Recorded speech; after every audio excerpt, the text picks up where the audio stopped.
I suppose 10 years gives you an opportunity to say, what if, you know, we'd done it this way. You know, I think that's what we're trying to do with all these little things. We're going to play a gig at Goldsmiths College, was where we played really our first ever gig, because two of the lads were at college there. Yeah, I think we're just sort of going to and we're also going to play a one-off gig. We haven't decided on the venue yet where we're going to play all the singles in chronological order, just 22 singles and nothing else, which would be quite an interesting night, sort of, you know, songs which we just don't play anymore. Did you think the press would pit you against Oasis in the way that they did?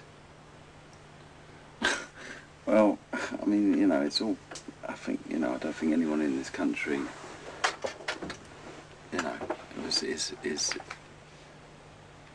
you know, wasn't in some way kind of aware of what was going on. You know, even people who had no interest in pop music, it was on News at 10 and whatever. Yeah. I don't know, I think it was even mentioned in Parliament, actually. So, yeah, you know, I think it was fascinating. It was something that both groups sanctioned in a way, you know, at the beginning. Did you enjoy it to an extent? Oh, there was a degree of sort of exhilaration, but it became very sort of sinister in the sense that it you know, it helped and was part of the whole sort of resurgence of lad culture. And one of the really negative sides of that was the, you know, the kind of celebration of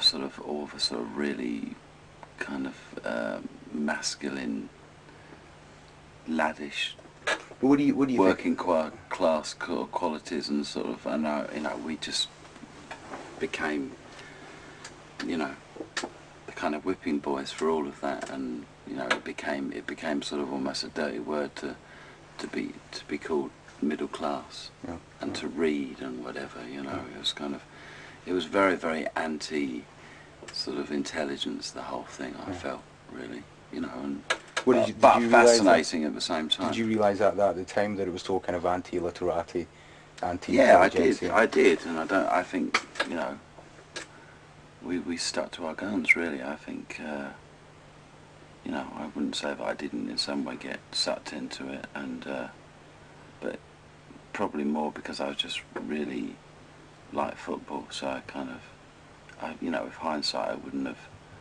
gone on so much about how much I love Chelsea. I met Tony Blair very early on. I was invited for gin and tonics with him and John Prescott, and I had a kind of interesting chat with them, you know, before they got into power, and they asked me what I thought about, you know, the youth, and you know, where their heads were at, and it was all very kind of very odd, and it seemed very kind of calculated. Did you find that patronising? I found it, well, not so much, I mean, yeah, patronising, but also very kind of cynical, which was the, you know, in the sense of I think in what sense? In the sense that maybe that month you were Flavour of the Month, but any other month it could no, not so much that, not so much, it wasn't kind of so much myself, it was just, it was pretty obvious that was his kind of, that was his style, that was his operation, you know. It was kind of at all costs, or at any cost, you know, to become leader, you know. Labour is no longer Labour. I don't know. I think they should really change their party name, really. The only responsibility we really have to each other is that when we do work, that it's sort of, there's a real sort of genuine sort of focus and direction to what we're doing, you know. It would be very easy to sort of abandon those, you know, ideals and just go out and try and make money. But I don't think. I think sort of the longer we the longer we manage to sort of stick together as a band, the less we need to sort of validate ourselves through, you know, things like that, you know, and the more the music has to speak for itself, really. I think it's just a case of growing up, isn't it? You know, just we've done it fairly publicly.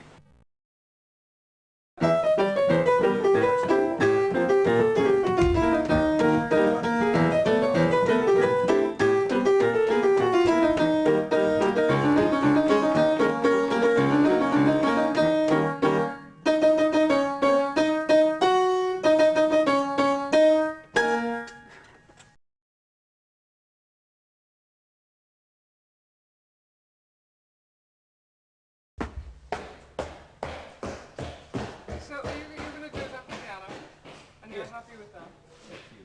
Yeah. Are you happy? Exactly what the kind of 10-year anniversary means to the band. I don't know what it means to the band. It just means we've been going for 10 years, I guess. I've never really thought if we go for 10 years we can have an anniversary. It's like you send off your little battleship and you're a little general on the shore and you don't really know what the outcome of it is going to be. It's all up to chance, and sometimes them kind of confrontations I suppose are exhilarating, but he's a more competitive soul than I am.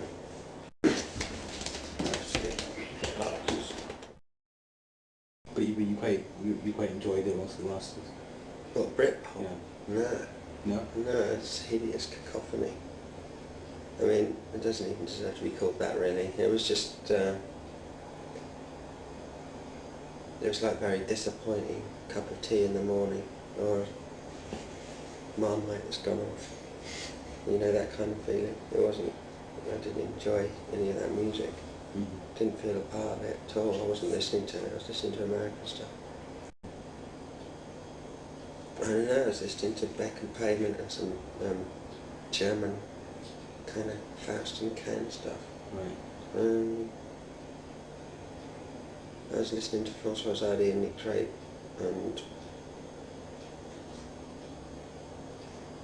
and now some other kind of little punk rock bands from the States.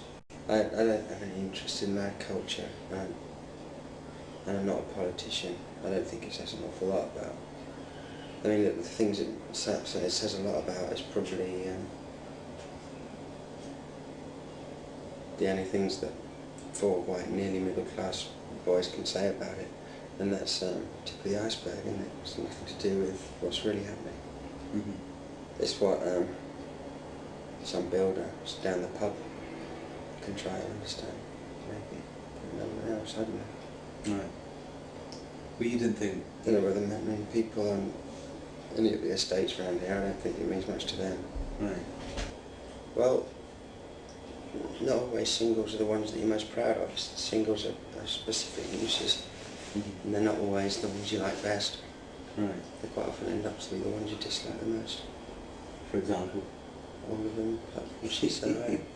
What, you normally don't like the singles you put out?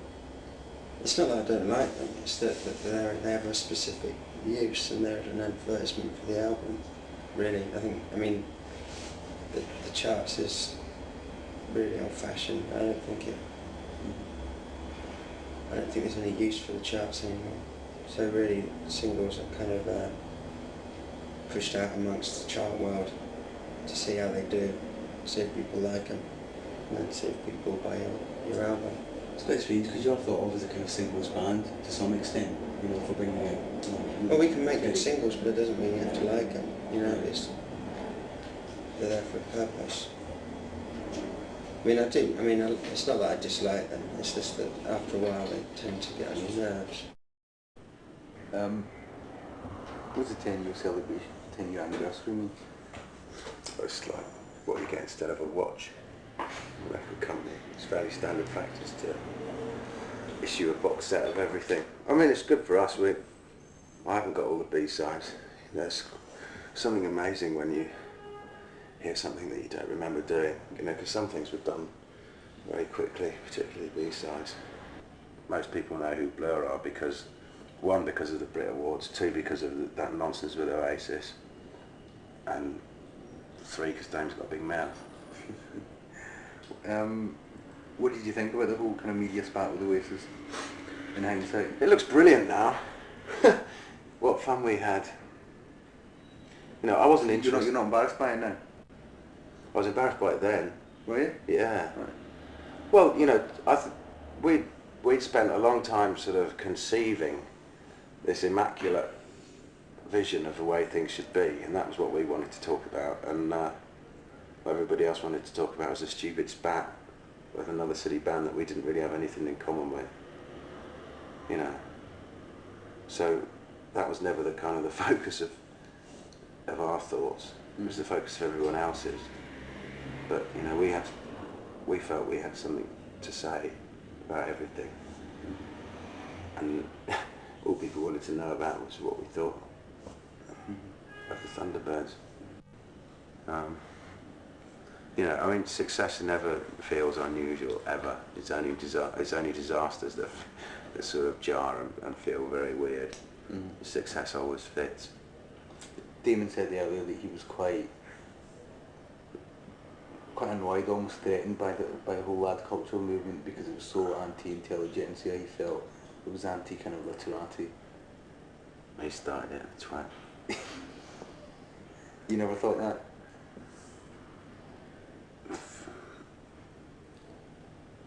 You know, it's always there. You know, if you can.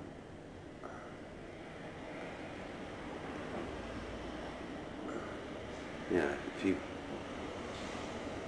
I don't really know. I mean, you know, music's good. You want everybody to hear it. You know, you can't be snotty about it. But I got the impression that what kind of annoyed him most was that this is a song that was almost taken as a kind of anthem for completely dumbing down British I culture. think that was for a year. Vindaloo that did that, mate. When we started out, we wanted to destroy the fabric of the music industry. You know, it was sonic terrorism. You know, we wanted to scare everybody and piss everyone off. You know, but I just think, you know, there has been no room for radicals in the 90s. You know, the corporate has been embraced. Everybody's wearing logos on their clothes. You know, we used to rip the labels off our jeans when we were at school. You know, it's something that's changed. I think, you know, the only way to really attack anything is from the inside. By, you know, it's much easier to be subversive from the inside than it is. Do you think you guys do that? That's not my place to say, but I'm a self-confessed subversive. Well, it's top secret, isn't it, in the future? I've just been talking to my accountant. It's an exhausting business, but yeah, he doesn't know what we're doing 10 years down the line. You know, thank God for REM. You know, when you're 20, you're blowing raspberries at the Rolling Stones saying, oh, look at them poncing around, you know, and then you hit 30 and you think, I'm enjoying this, I don't really want to stop. But, you know, REM gracefully continue to be relevant and, you know, elegant.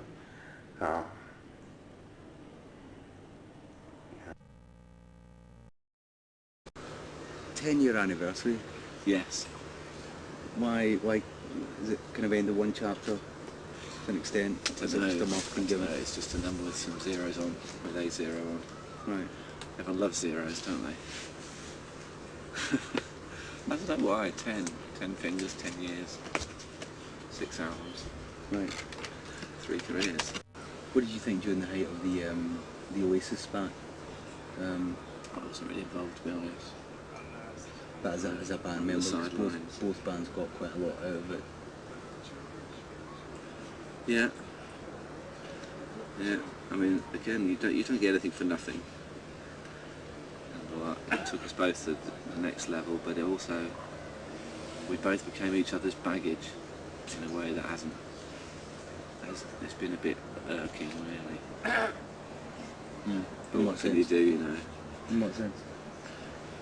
To suddenly get into the tabloids in that way.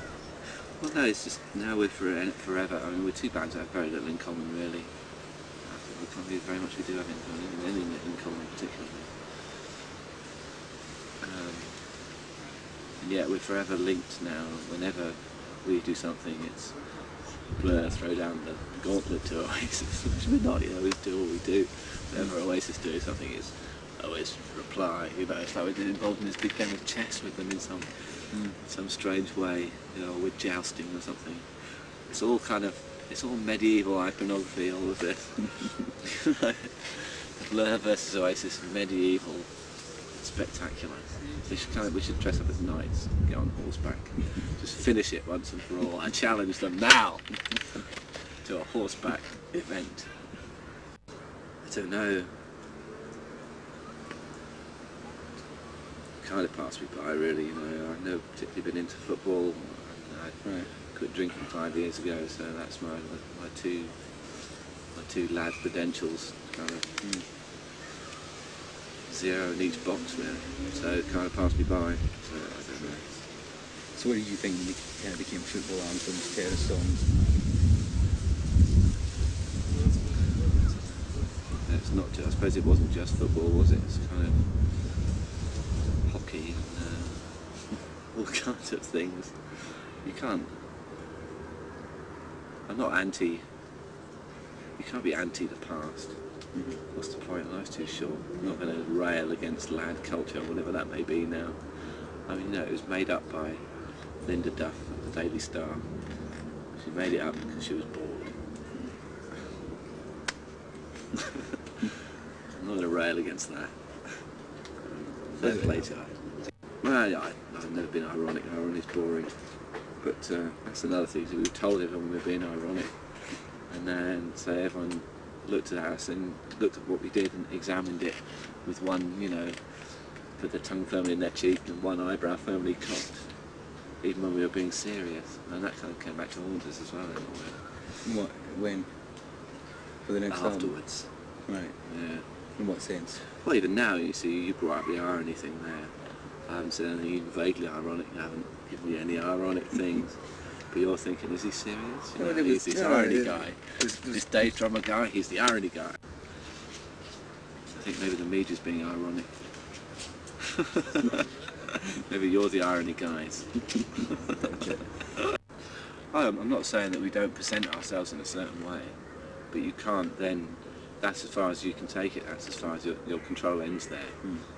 And then how what you present is picked up by the media and then further presented. You don't get unfettered, you know, unedited access to the media. You don't get to say what you want when you want. You know, people like you doing the interpretation. So, you know, our control ends at the end of our, you know, at the presentation wall. And we thought, stupidly, that we could then play everyone like puppets, you know, and do something that nobody has ever managed to do before. You know, take the control further. But you know, it wasn't possible. It's just not possible to do. I don't know why we thought we could do it. When did you realise that? During the Great Escape? Yeah. I mean, it was that. It was the realisation that not only could you not do that, but it Turned against the you. whole point about being a pop star is it turns you into a cartoon character, a two-dimensional version of yourself. And that only the stupid things that you say in the teenage magazines count for anything. We do what we do. I don't think we're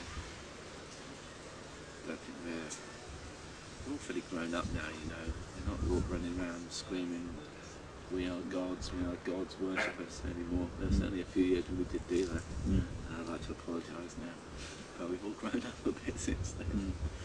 We're not kind of claiming responsibility for the entire art of Western civilization. Right.